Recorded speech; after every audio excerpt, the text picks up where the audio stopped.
쪼꼬미 친구들, 한 주 동안 잘 지냈나요? 오늘은 어떻게 살아야 하나요? 라는 제목으로 말씀을 같이 나눌 거예요. 우리 오늘 본문 말씀 먼저 읽어볼까요?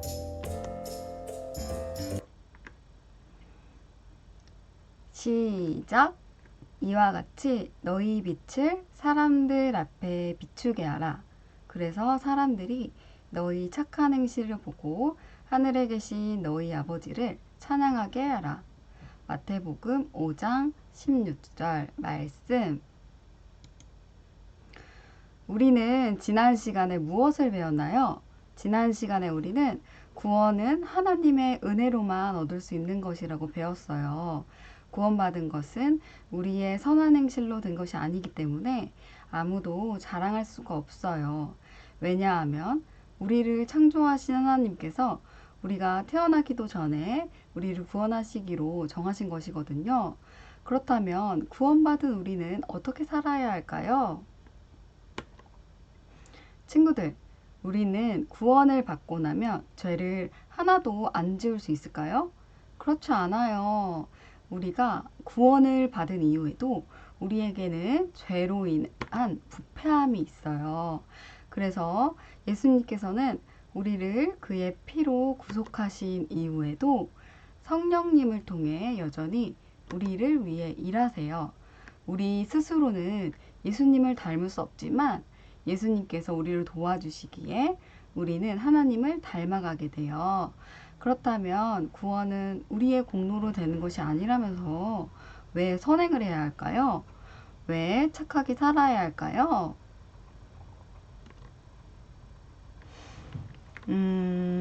우리는 우리의 공로가 전혀 없이 그리스도를 통해 순전히 은혜로 우리의 비참에서 구원되었는데 왜 여전히 선행을 해야 할까요?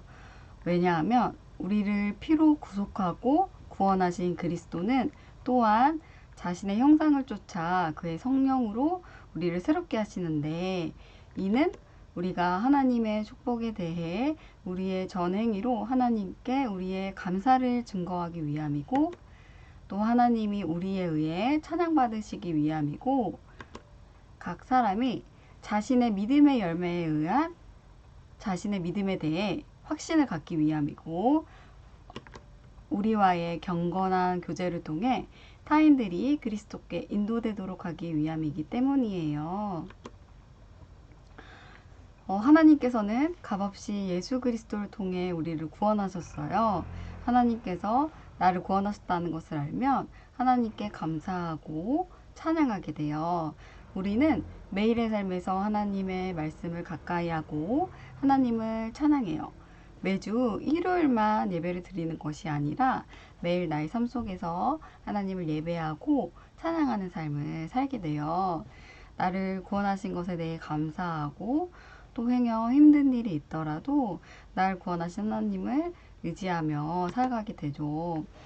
그리고 하나님이 나를 귀하게 여기시는 것처럼 하나님께서 귀하게 여기시는 내 이웃을 사랑하는 마음이 생겨요. 그리고 좋은 열매를 맺게 되는데요. 좋은 열매를 맺는다는 것이 무슨 말일까요? 친구들, 여기 나무 두 그루가 있어요. 한 개는 사과나무이고 한 개는 레몬나무예요. 어떤 나무인지 알 수 있는 방법은 무엇일까요? 맞아요. 바로 그 나무의 열매를 보고 알 수 있어요. 이와 같이 좋은 나무마다 좋은 열매를 맺고 못된 나무는 나쁜 열매를 맺기 마련이다 라고 성경은 말하고 있어요. 우리는 착한 행실을 통해 우리가 믿음을 가진 좋은 나무인 것을 알 수 있어요. 좋은 나무는 어떤 열매를 맺을까요? 우리가 성경을 읽을 때 그냥 읽는 것이 아니라 어떤 의미인지 곱씹으며 읽는 것이 좋아요. 갈라디아서 5장 22절을 같이 읽어봐요. 시작. 그러나 성령님이 지배하는 생활에는 사랑과 기쁨과 평안과 인내와 친절과 선과 신실함과 온유와 절제의 열매가 맺힙니다. 이런 것을 막을 율법은 없는 겁니다. 이런 것을 막을 율법은 없는 거래요. 친구들, 선행의 열매는 우리에게 믿음의 확신을 줘요. 나의 믿음이 다른 사람에게 구원을 줄 수는 없지만 믿음의 열매인 선행은 예수님을 믿지 않는 사람들이 예수님을 믿고 싶은 궁금증을 생기게 할 수 있어요. 왜냐하면 예수님을 모르는 사람은 당연히 예수님을 믿는 우리의 행동을 보고 예수님이 어떤 분인지 알 수 있거든요. 우리가 예수님을 믿는다고 하면서 친구들을 괴롭히고 나쁜 말을 하고 거짓말을 하면 예수님을 안 믿는 사람들은 당연히 예수 믿는 사람들이라면서 저러나 하는 마음을 가질 수밖에 없을 거예요. 친구들, 그렇다면 선행이란 무엇일까요? 그런데 선행이란 무엇입니까?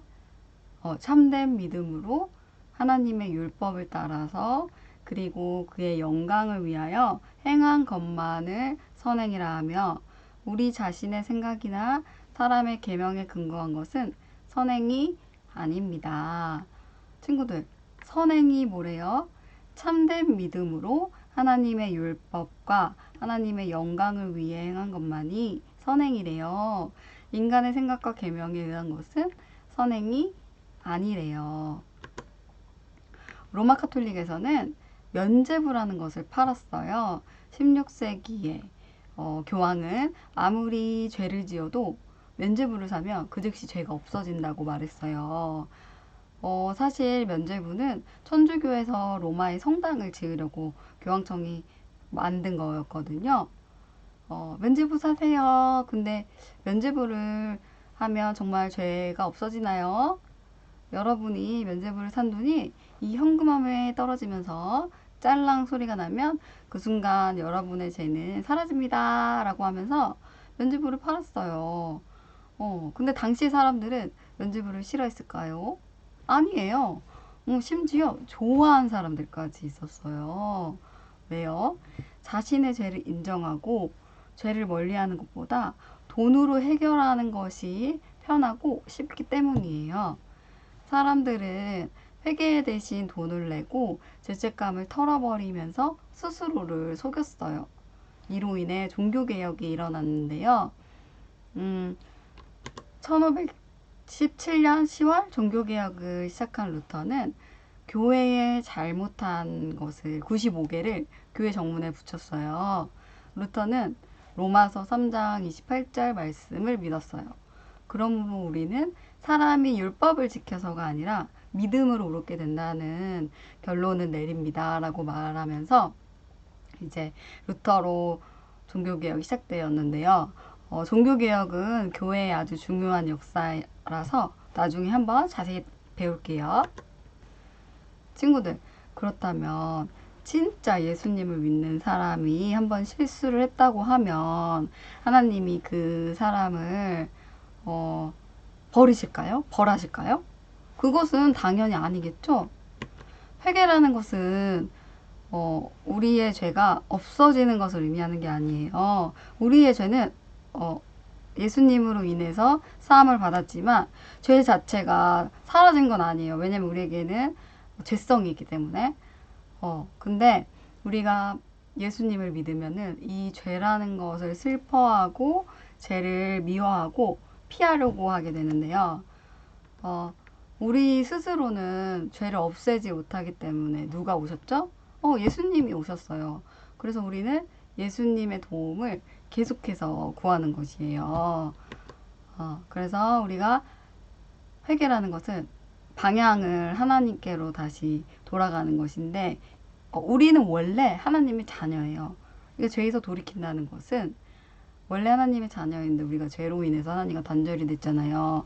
그러니까 회개라는 것은 회개를 할 수 있는 것은 성령님의 선물인데 죄에서 돌이킨다는 것은 하나님의 자녀로서의 회복을 의미해요.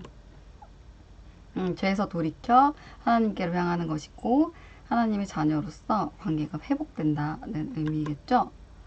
그렇다면 자신들의 사악하고 감사가 없는 삶을 지속하면서 하나님께로 회심하지 않는 자들은 구원을 받을 수 없습니까? 절대로 안 된다고 나오죠. 이것은 하나님을 믿는다고 하면서 악한 행동을 지속적으로 하는 사람들에 대한 경고의 말씀이에요. 그러니까 성경에서는 이들이 결코 구원을 받을 수 없다고 말하는데, 내가 하나님을 믿어요. 예수님을 믿는다고 했어요. 그런데 내가 짓고 있는 죄들이 있단 말이에요. 그러니까 우리는 모두 죄인이지만 내가 하나님을 믿고 예수님을 믿게 되면 우리가 양심이 있고 또 우리가 인지할 수 있는 이게 잘못됐다는 것을 자기가 알게 되거든요. 근데 그것을 계속해서 하는 것. 그러니까 마음으로 이 죄를 미워하지만 그 과정에서 죄와 싸우는 것이 아니라 그냥 계속해서 그것을 놔두는 것은 악이라고 하거든요. 그리고 이렇게 악한 사람은 자신의 악한 행동으로 결국은 심판을 받게 되겠죠. 그리스도는 우리를 구원하시고 맘대로 살도록 내버려 두지 않으셨어요. 그러니까 하나님은 모든 사람을 사랑하시지만 모든 사람이 구원을 얻는 것은 아니거든요. 예수님의 보혈이 얼마나 소중한 줄 알고 하나님의 은혜를 아는 사람은 절대로 함부로 살 수가 없어요. 그리고 그 하나님이 사랑하시는 이웃에게 함부로 할 수도 없겠죠? 우리는 진짜 내가 예수님을 믿고 있는 것인지 아니면 내가 예수님을 믿고 있다 잘 안다고 그러니까 익숙하게 안다고 예수님을 믿고 있다 착각하고 있는 건 아닌지 정말 진지하게 잘 생각해 봐야 돼요. 그래서 오늘의 말씀을 요약하면 신자의 구속과 적용은 분리되지 않는다예요. 이 말씀은 그러니까 우리는 선행으로 구원을 받지 않고 오직 하나님의 은혜로 예수 그리스도의 대속으로 구원을 받아요.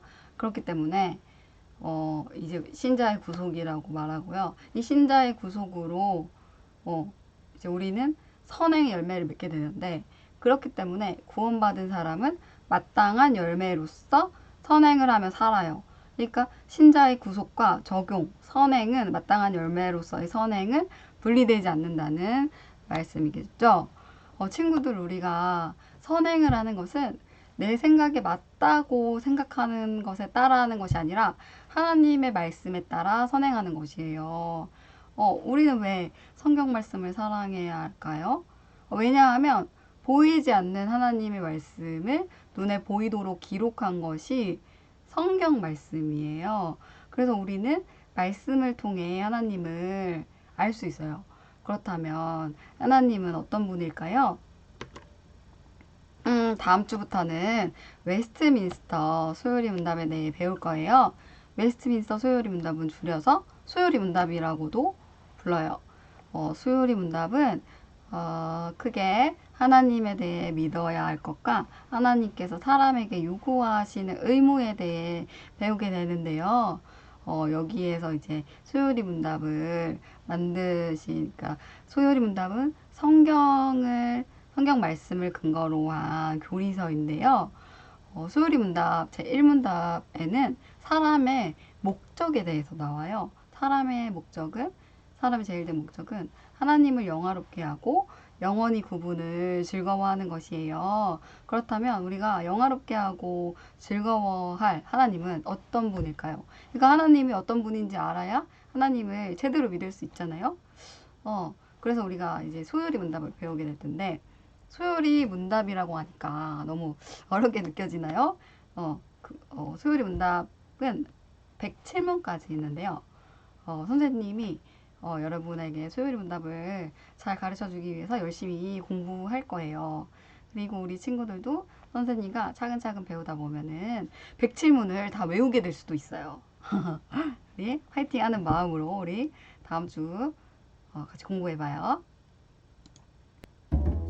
친구들 오늘 배운 말씀들을 잘 기억하면서 한 주 동안 잘 지내다가 다시 만나요. 안녕.